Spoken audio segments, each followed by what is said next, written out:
Well, good morning. It's Wednesday. It's Janet Richmond. I'm the Higher Self Voice. I welcome you all to my Higher Self Voice radio show.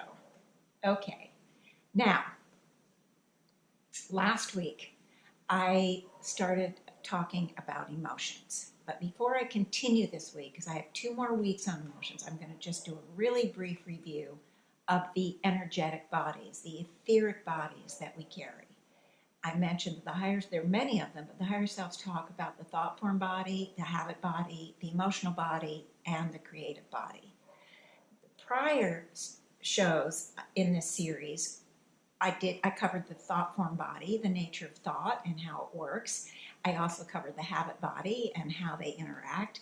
And I've started now with the emotional response body, and this is day 2 of that about the emotions. So I discussed also that when we have an emotional response, we are emotionalizing. That's just a silly term, but we are emotionalizing. We're in the flow of the emotion, and we have this tendency, and I explained it last week, to target and attach whatever we blame for that emotion.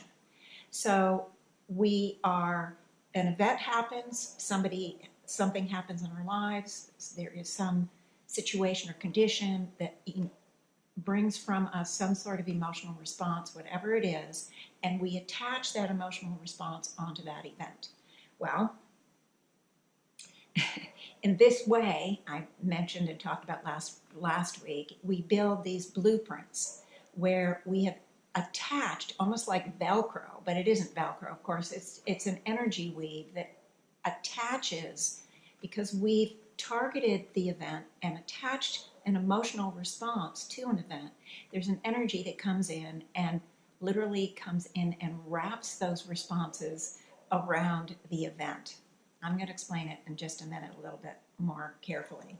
But what happens is when the event happens again, it triggers off how we've already responded to that event. We have built this blueprint, you see, so that when it's triggered, the same type of event happens. When it's triggered, we just react with the same emotional responses that we've had before. We are basically in a reactionary mode. We think we have choice. We think, oh, yeah, we have choice. Anybody would feel that way, right? Now, if we have some very extreme emotional reactions to something, and I think I gave this example last week, but I'm going to give it again because this really helps you see what I mean. If you're driving and whenever somebody, hopefully it doesn't happen often, but when somebody comes and cuts you off, it's unexpected and it freaks you out and you react in rage to, and target that driver. You think, oh, that's normal. Everybody feels that way. And you don't even look at the emotional response. You don't deal with it in any way. But if you get to the point where you get so frustrated with these drivers, these poor drivers, that you decide to carry a gun in the car with you, so that the next time a driver does something like that to you, you're going to shoot them. You may, just for even having that thought, go, okay, something's really off here. So when the emotions get to be extreme, we go into depression, say, or we have a fear to the point where we have phobias, any kind of thing like that, we realize that it isn't such a good thing. And but when we have what we would call normal emotions, we just kind of assume that everybody has the same emotions, that it's exactly the same for everybody else, when in fact, it is not the same. In fact, every single event is actually neutral. Now, it is hard to wrap your head around that, guys, because there's so much commonality in emotional responses to things. I mean, we go to a sad movie, everybody in the theater is crying, et cetera, et cetera. We have so many common reactions that we don't question, that we are basically reacting because something has triggered our blueprint. We don't understand it. Why would we? This information really hasn't been out there luckily this kind of thing is coming out nowadays because the energy is so much more, the frequency is so much higher now and continues to build. In any case, in fact, every single event is neutral. I'm going to explain this. I'm going to give you a snake analogy, a snake event analogy, okay? I really like this analogy, and I talk about it in my groups and everything, so you may have heard it before in some way, but it's in a way a bit oversimplistic, but it really will give you a handle on how these blueprints are built over our lifetimes, okay? Now, in this poster right here, oh wait, I just want to say, if the snake event wasn't neutral, every single person, 100%, would have the same reaction to a snake. If it weren't neutral, then everybody would feel the same way about any event. And I'm going to explain how these events lose their neutrality and how they become blueprints and how they affect us going forward, and how when an event appears in our lives and triggers an emotional response, it is triggering what we already carry, okay? Okay, so here's a nice handy dandy poster. This is the snake event, completely neutral. In this situation, if a person is completely neutral, there's choice. You know, kind of ignore exactly what these emotions are. There's a million other type of emotions you could have here. I don't know how I picked those particular ones. But in any case, when an event is neutral, you have choice as to how you're going to feel. Because it isn't about becoming unfeeling when we deal with, neutralize, and dissolve the emotional blueprints, which I will talk about next week. It is about giving us choice in how we're going to feel. So that if we are, you know, some people, they look at a picture of a snake in a picture book and they can have an anxiety attack. I mean, to that extreme. And then there are people, of course, who are so fascinated with snakes, they make it their life's work. And if they're in some tent somewhere and, you know, a black mamba comes up through, under the tent and crawls over them and wakes them up, they can be exhilarated, joyful, because of such a personal experience, up close and personal experience with a snake. Because those are the two possible extremes, and of course there's everything in between. And so again, if the event wasn't neutral, you would have everyone feeling the same way about snakes. Okay, so I'm going to give you an example. This is a neutral event, a snake event. It gives the person choice as to how he's going to feel about it. So let's just say there's a little boy. He's born into a village, one of his earlier lives in his journey as a human, and he's born into a village, and it happens to be in an area where there are a lot of poisonous snakes. Now, there's not very much technology, there's not really any medicine, no antidotes for the venom or anything, so he grows up and he has a father who, starting when he's a young age, 2, 3, 4, he's taking him through the woods around the village, explaining to him about snakes, where they live, how they act, what to be careful of, what to avoid, all of that kind of thing. And the father is not afraid of snakes, but he is giving the boy the sense of caution. So the boy is building up over time caution, but he's also building up interest, curiosity, in a way fascination, because he's learning all this stuff from his father, and he becomes curious and interested and fascinated with the snakes. A couple of years go by. His mom is very afraid of snakes, okay? And one day she takes him to the market. Before I say that, I just want to make you understand that curiosity is now been attached from the father, been attached to the snake event. Curiosity, caution, okay? So the mother takes him to the market, and they're wandering around. In this particular market, there is a snake venom vendor who sells snake venom for the poisonous tipped arrows or whatever that hunters use. So he's got a booth or whatever they had, a mat, something at this marketplace. And he's in the process of milking the poisonous snakes. He has them right there with him, milking them so that he's creating product while he sits and waits for someone to come get some venom from him. And a little boy comes over because remember, he has curiosity. He's cautious, so he comes up very slowly, but he's really never seen a snake so up close and personal as this one. And he's curious because there's this guy who's actually holding a snake. So he's moving up, he's 5 or 6. The mother, who is afraid of snakes, what does she do? So as the boy is coming up, the snake vendor decides, just to be funny, he's going to push the snake toward the boy's face and get a big laugh out of making the boy afraid. Well, he does that. He pushes it right, doesn't touch the face. He doesn't really put the boy in danger. But when the mother sees that, she screams in terror, in terror. So now the boy has added terror to his snake event, fear. He has added fear to his snake event. Let me just show you another little trusty dusty poster to show you all. Now, what this doesn't show is that he still has the curiosity, he has the caution, he has those also.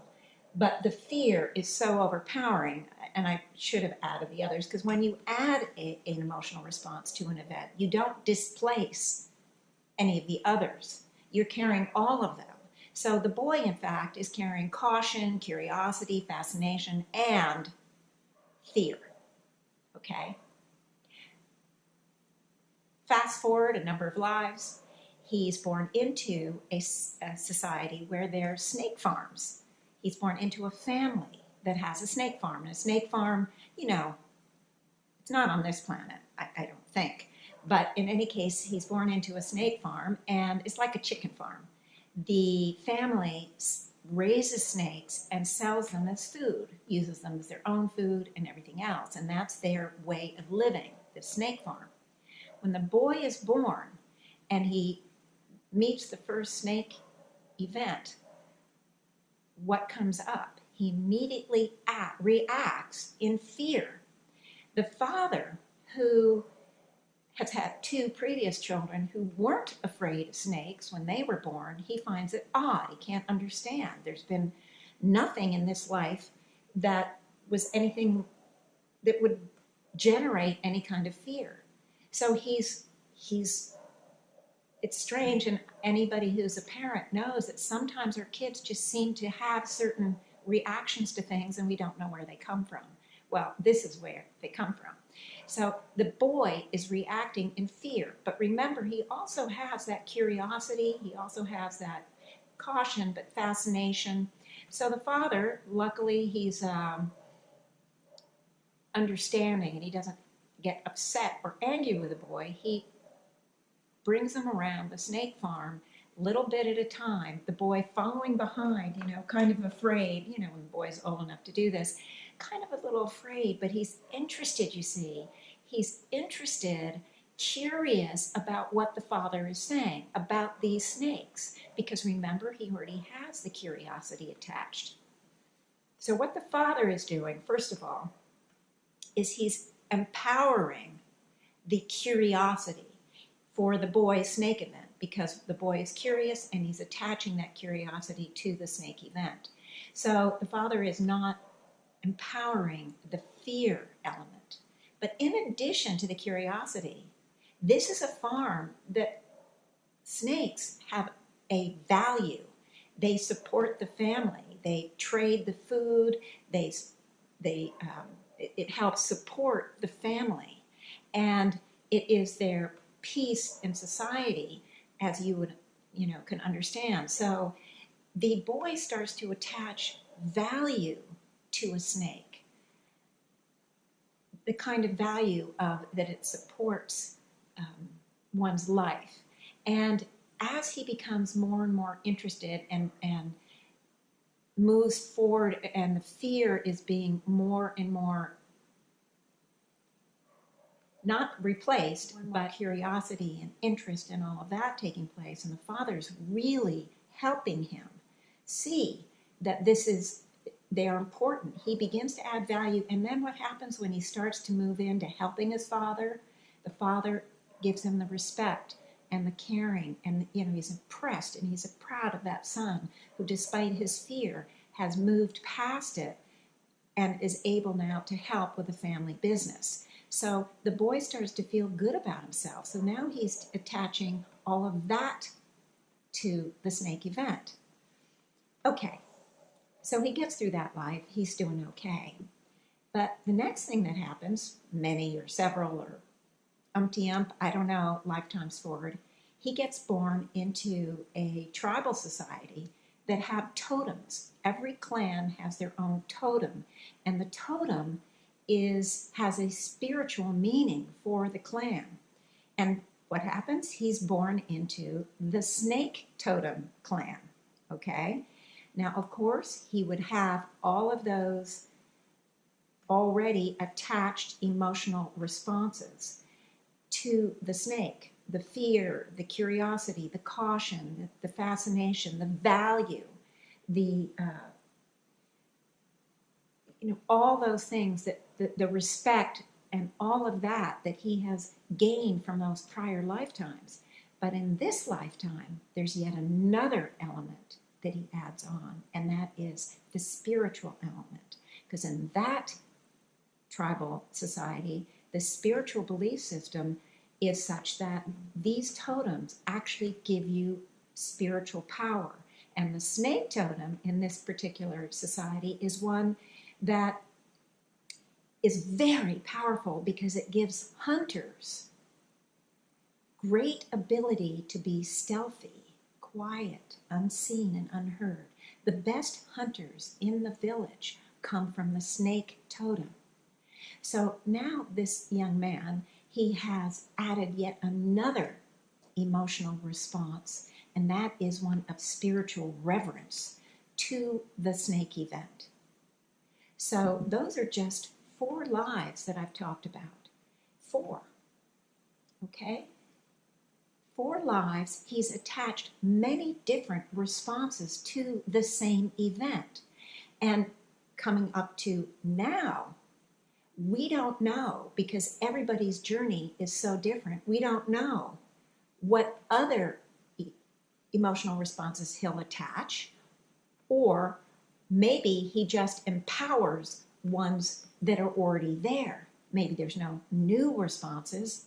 I have no idea, but maybe he goes through and he has a series of lives where snakes were dangerous, and he adds to the fear, the terror, and all of that. Or maybe he goes to situations where snakes are, tourist attractions. I don't know, I'm making it up. So you don't know what the situation is with him and his journey. But that's why each and every one of us have built up so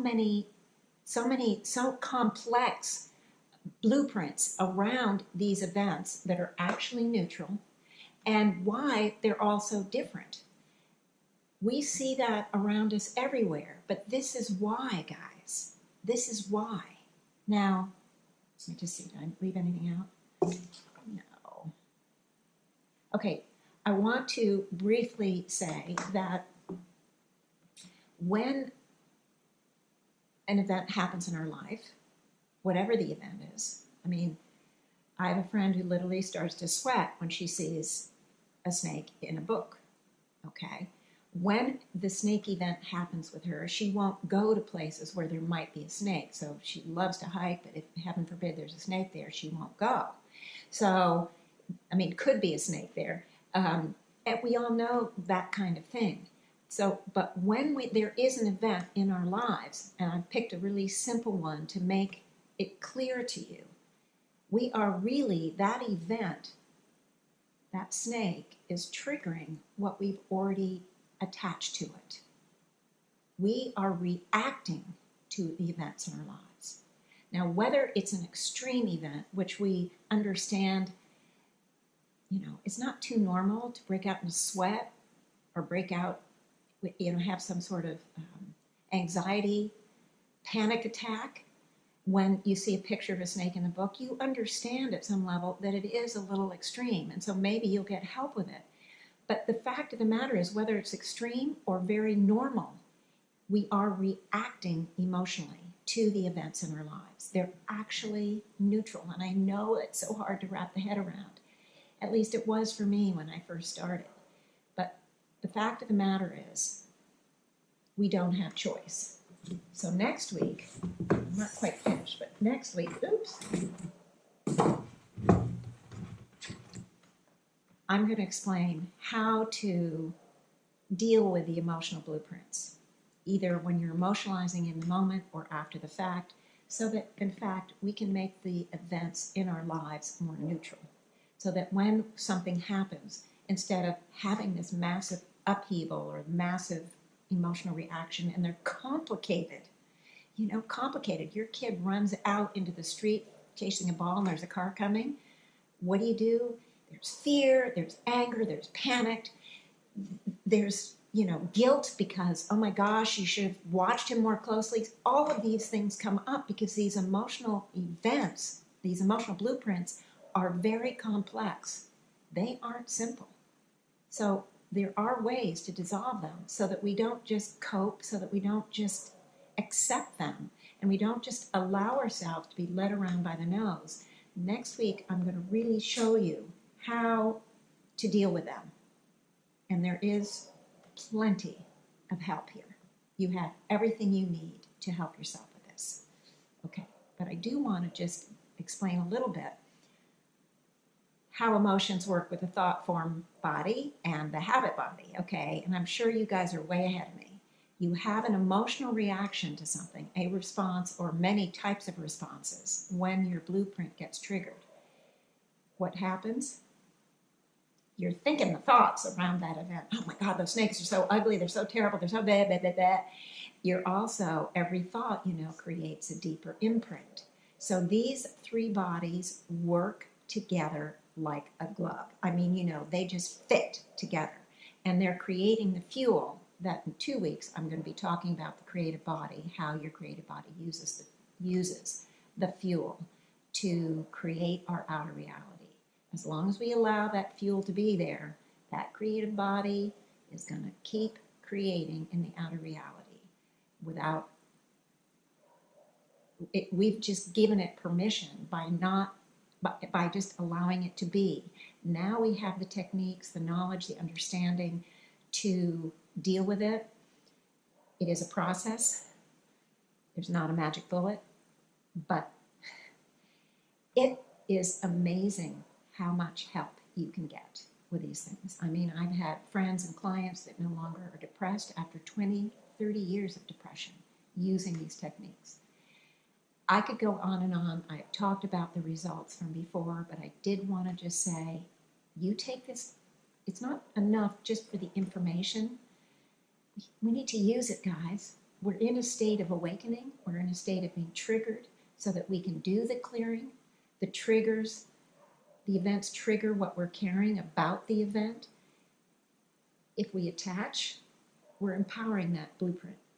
So if we get cut off by that careless driver or panic driver or whatever reason that driver cut us off,